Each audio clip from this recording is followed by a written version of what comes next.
मागच्या गेल्या 3 दिवसांपासून मुंबईतील सुप्रसिद्ध जुहू चौपाटीवर प्लास्टिक कचऱ्यानं अक्रार विक्राळ रूप धारण केले। लोकशाही मराठीनं या गंभीर परिस्थितीची दखल घेत सलग 3 दिवस या भागाची पाहणी केली। अत्यंत खेदाची बाब म्हणजे आज तिसऱ्या दिवशीही चौपाटीवरील परिस्थिती जैसे थे आहे।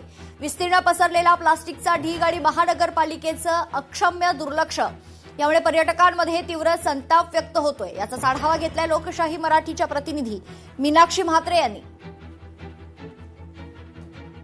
लोकशाही मराठीनं या सगळ्याच जो प्लास्टिकच्या कचऱ्याचं साम्राज्य या सगळ्या जुहू चौपाटीवरती पसरलेला आहे याची संपूर्णतः परिस्थितीचा आढावा घेतलेला आहे। आज आपण पाहतोय की कोणताही महापालिकेचा अधिकारी असेल किंवा मग ज्या भाजपच्या नगरसेविका काल ज्या पद्धतीत थोड्या वेळासाठी आल्या होत्या त्या देखील आज आपल्याला पाहायला मिळत नाही। जो मनुष्यबळ इथे लागायला पाहिजे, ज्या पद्धतीत सर्वसामान्यांनी प्रतिक्रिया दिली होती की इथे ज्या पद्धतीत मनुष्यबळ पाहिजे किंवा मग जी यंत्रणा काम करण्यासाठी पाहिजे आहे ती पुरेशी नाहीये आणि तशीच चित्र आज देखील आपल्याला पाहायला मिळतोय।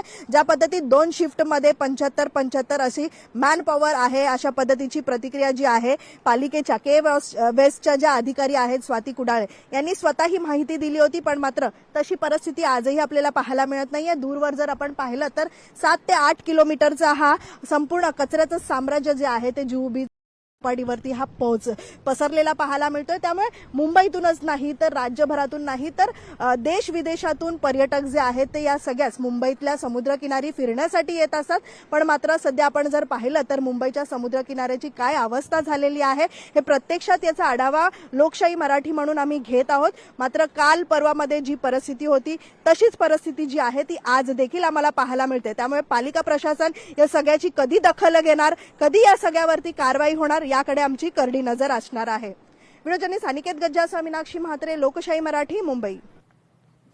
तर आज मुंबई महानगरपालिकेच्या माजी महापौर आणि विरोधी पक्षनेत्या किशोरी पेडणेकर यांनी जुहू चौपाटीला भेट दिली आहे। त्यांनी प्रत्यक्ष जमिनीवर उतरून कचऱ्याच्या साम्राज्याची पाहणी केली। या दौऱ्यादरम्यान त्यांनी महापालिकेच्या संथ आणि ढिसाळ कारभारावर जोरदार ताशेरे ओढले। मुंबईची शान असलेल्या जुहू चौपाटीची ही अवस्था महापालिकेच्या निष्काळजीपणामुळे झाली आहे असा थेट आरोप किशोरी पेडणेकरांनी केलाय।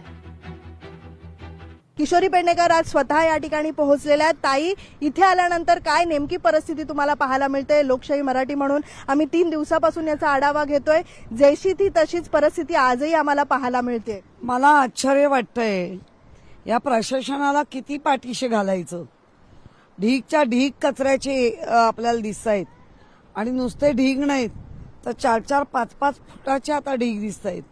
खाली 2-2 फुटाला कचरा लागतोय आणि अख्खा 300-500 मीटरचा हा समुद्र किनारा इतक्या प्रचंड प्लास्टिक आणि घाणीनी भरलेला आहे।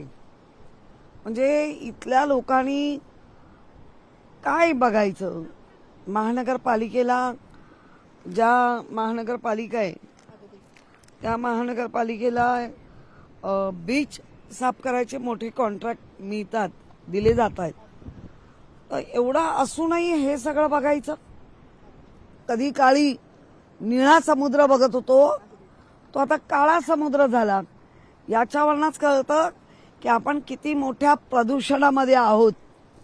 खरं तर मागच्या काही वर्षांपासून उद्धव ठाकरे यांच्या पक्षाला दोष दिला जात होता, पण अशी परिस्थिती कधी उद्भवली नव्हती। इतक्या मोठ्या टनांनुसार हा कचरा आहे। एकदा कॅमेरामॅनला विनंती करते की दूरपर्यंत अगदी आपण जर पाहिलं तर टनांनुसार हा कचरा जो आहे तो समुद्राच्या पोटातून हा बाहेर फेकलेला आहे।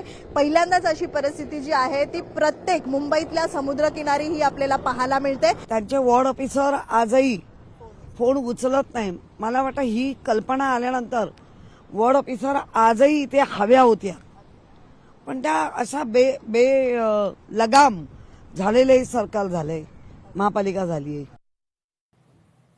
तर पहिल्या दिवशी लोकशाही मराठीनं जुहू चौपाटी परिसराचा आढावा घेतला। त्यानंतर के वेस्टचे अधिकारी स्वाती कुडाळे या काल दुसऱ्या दिवशी काही वेळेसाठी उपस्थित राहिल्या आणि त्यानंतर आज त्यांची सुट्टी असल्याचं सांगितलं गेलं। मात्र प्रत्यक्षात पालिका अधिकाऱ्यांच्या उपस्थितीची कामं करून घेतली पाहिजे ती कामं आजही तिसऱ्या दिवशी होत नसल्याचं स्पष्ट चित्र पाहायला मिळते।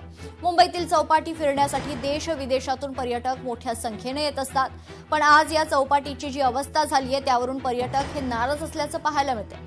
काही पर्यटक हे उत्तराखंड नैनिताल इथून आलेले आहेत, तर काही यूपीवरून आलेत. त्यांची देखील काय प्रतिक्रिया आहे पाहूयात. उत्तराखंड नैनीताल से आया हूँ जी। मैं यहाँ घूमने के लिए आया था। मैं काफ़ी नाम सुना है जूहू बीच का, बट आकर के काफ़ी निराशा हासिल हुई है। काफ़ी गंदगी है यहाँ पर। पहली बार मुंबई में हाँ, फर्स्ट टाइम आया था मैं घूमने के लिए उत्तराखंड से। क्या फिलहाल देख रहे हो? ये इस समय तो गंदगी के सिवा आगे जाने की इच्छा ही नहीं हो रही है। गंदगी जरूरत से ज़्यादा है। मुंबई में आने के बाद बीचेस घूमने हाँ, बीचेस घूमने के लिए ही मुंबई आया था। नाम सुना था काफ़ी, मैंने चलिए टहल के आते हैं, लेकिन यहाँ आने के बाद काफ़ी निराशा हासिल हुई। कोई मतलब हमने टीवी मूवीज वगैरह में देखते हैं तब तो बड़ा सुंदर सा लगता है, बहुत मन भी था, बहुत मतलब उम्मीद से आए थे। बट यहाँ पे अभी तो लॉक करा हुआ है और मतलब काफी गंदा भी हो रहा है, मन भी नहीं कर रहा है जाने का। मछलियाँ मरी हुई हैं बिल्कुल किनारे पर, तो बहुत गंदा हो रहा है, पॉल्यूटेड हो रहा है बहुत ज्यादा पानी।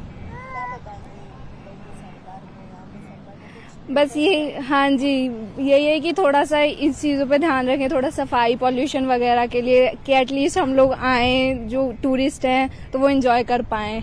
हम सरकार से चाहते हैं कि थोड़ी यहाँ पे आने वालों के लिए सुविधा भी सही हो थोड़ा, और यहाँ पे थोड़ी साफ सफाई अच्छे से हो। ये तो यहाँ घूमने नहीं मिल रहा है, सफाई की वजह से सब लॉक कर रखा है। तो बस ये है कि थोड़ा सा सरकार देखे कि अगर अच्छी जगह है, घूमने लायक जगह है, तो इसको थोड़ा सुंदर और अच्छा बनाए ताकि लोग आए और इससे ज्यादा इम्प्रेस हों।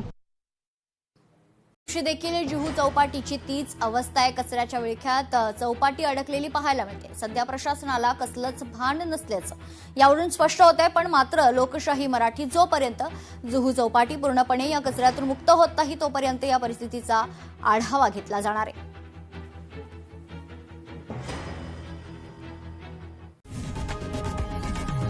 लोकशाही मराठी ऐका, पहा, जागरूक रहा.